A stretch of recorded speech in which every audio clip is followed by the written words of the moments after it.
The night was thick with darkness as I arrived at the old bungalow, an eerie structure sitting abandoned and isolated on the outskirts of town. The legends whispered among the locals told tales of unspeakable horrors that had taken place within its decaying walls. Curiosity overcame my better judgment, and I couldn't resist exploring the bungalow's secrets. With a shaky breath, I stepped inside, the creaking floorboards echoing through the empty rooms.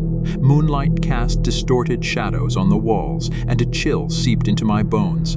The air was heavy with the scent of decay and something far more sinister. As I moved deeper into the bungalow, I felt a peculiar sensation, as if unseen eyes were watching my every move. A voice whispered in my mind, urging me to leave.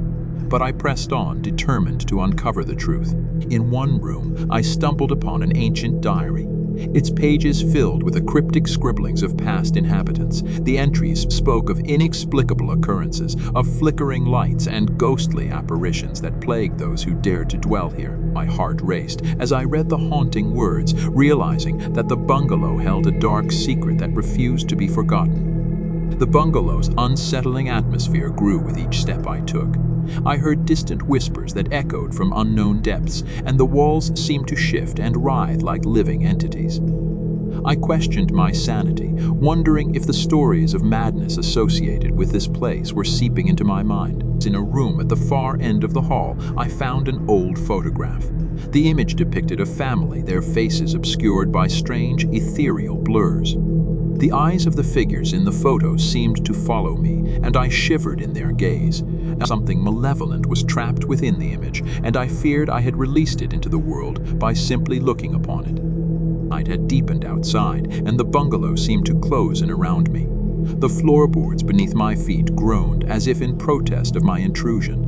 I had the overwhelming sensation that I was not alone. A presence lingered in every corner, an entity waiting for the right moment to reveal itself. With trepidation, I made my way to the attic. The air grew colder and the hairs on my neck stood on end. I could feel the ancient evil that had tainted this place, and it sought to consume me. I was no longer a mere spectator. I had become a part of the bungalow's horrors. In the attic's dim light, I discovered an old wooden box adorned with peculiar symbols etched into its surface. Intrigued and fearful, I opened it. Inside, I found a collection of faded letters, each recounting the torment and despair of past occupants. These were desperate cries for salvation, for release from the clutches of the malevolent force dwelling within the bungalow. Suddenly, a gust of wind extinguished my flashlight, plunging me into utter darkness.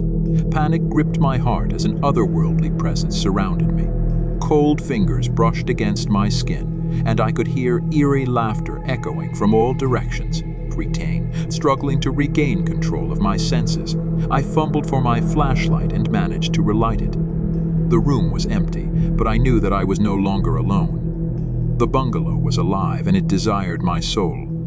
As I made my way down the stairs, the shadows twisted and contorted, creating grotesque shapes that danced before my eyes. I knew then that escape was futile. The bungalow's horrors were inescapable, and I was its latest victim. In that haunted bungalow, I became a permanent resident, trapped forever in the embrace of the malevolence that lurked within its walls.